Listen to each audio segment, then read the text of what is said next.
అవే గతంలో జగన్మోహన్ రెడ్డి పరిపాలన చూసావు, ఈ కూటమి ప్రభుత్వం వచ్చింది ఏంటి, ఎలా ఉండబోతుంది? ఏంటి అరాచక పాలన అంటున్నాడు జగన్మోహన్ రెడ్డి, ఎవరిది నమ్మాలంట? చంద్రబాబు నాయుడు చేసే ఏదైనా కానీ అభివృద్ధి పనులు చేస్తాడు. ప్రతి వర్గానికి ప్రతి వాళ్ళకి అనుకూలం చేస్తాడు. ఈ జగన్ అనేవాడు అయినా మూర్ఖుడు, ఈ నుంచి ఏమి అయ్యలేదు. ఏదైనా కూడా ఫ్యాక్సినిజం చేసేది అంతేగాని ఏంది అభివృద్ధి చేసేది కానీ అట్లా ఏమీ కళలు లేవు. దేశాన్ని నాశనం చేసిన రాష్ట్రాన్ని ఇప్పుడు అభివృద్ధి చేయాలంటే సుమారు 20 ఏళ్ళు పడుతుంది అభివృద్ధి చేయడానికి. ఇంపార్టెంట్ మాకు ముస్లిమ్స్ మైనార్టీస్కి ఖబరస్థాన్ ఈద్గా కాంపౌండ్ల కోసము సుమారు కోట్లు రిలీజ్ చేశాడు. ఇతడు వచ్చి ఏం చేశాడు, ఒక నయా పైసా కూడా ఇవ్వలేదు. ఇట్లా పరిస్థితులు ఉన్నాయి. ఇది ఏదైనా కానీ ఒకటి చేద్దామన్నా కూడా ల్యాండ్ల కోసము తిరుగుతూ ఉన్నారు.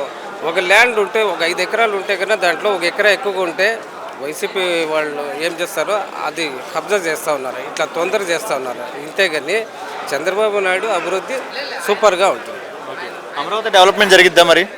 అమరావతి చూస్తారు కదా మీరు, గత 5 సంవత్సరాల నుంచి ఏమి అయింది, జంగిలీ ఎట్లుంది.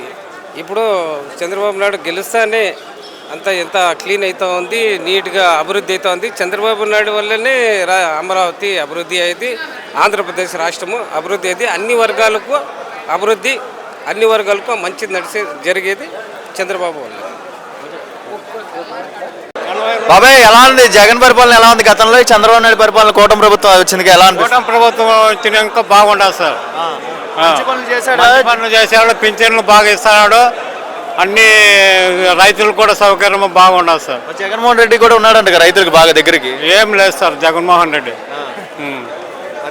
చంద్రబాబు నాయుడు నమ్మచ్చు నొక్కేది ఒకటే జగన్మోహన్ రెడ్డి, అంతేగానే రైతుల్లో ప్రజల్లో ఏమి అవగాహన లేకుండా ఉన్నాడు సార్. చంద్రబాబు నాయుడు నమ్మచ్చు అంటావా? నమ్మచ్చు సార్. ఇలాంటి వాళ్ళకి అంటే పింఛన్లు కానీ ఈ టైప్ ఆఫ్ అన్ని జరుగుతాయి మంచిగానే? మంచిగానే జరుగుతున్నాయి సార్. వాలంటీర్లు ఉంటే బాగుంటుంది అంటారా, లేకపోతే బాగుంటుంది అంటారా? వాలంటీర్లు లేకుండా జన్మభూమి కమిటీ ఉంటేనే మేలు సార్. అవును సార్. ఓకే, మరి అభివృద్ధి జరిగిద్దా బాబాయ్ మరి రాష్ట్రానికి? మీరు సీనియర్ సిటిజన్, మీరు పెద్దవాళ్ళు కదా, ఎంతోమంది ముఖ్యమంత్రులు చూశారు, మరి రాష్ట్రం ఎలా ఉంటుంది అంటావు ఈసారి? మేము చూసినప్పటి నుంచి మా చంద్రబాబు నాయుడే మేలు సార్. ఎలా అనిపిస్తుంది చంద్రబాబు నాయుడు ప్రజా దర్బారు పెట్టి ప్రజల్లోకి ఇలాగ ఎవరైనా వచ్చారండి ముఖ్యమంత్రి ఇలాగ ప్రజల్లోకి? ఎవరు వచ్చలేదు సార్. జగన్ వచ్చాడు అంటున్నాడు. ఏడ వచ్చలేదు సార్, జగన్ ఏడ వచ్చాను, ప్రజా దర్బారే పెట్టలేదు. చంద్రబాబు నాయుడు ఇలా చేయడం వల్ల మంచిదేనా? మంచిదే సార్.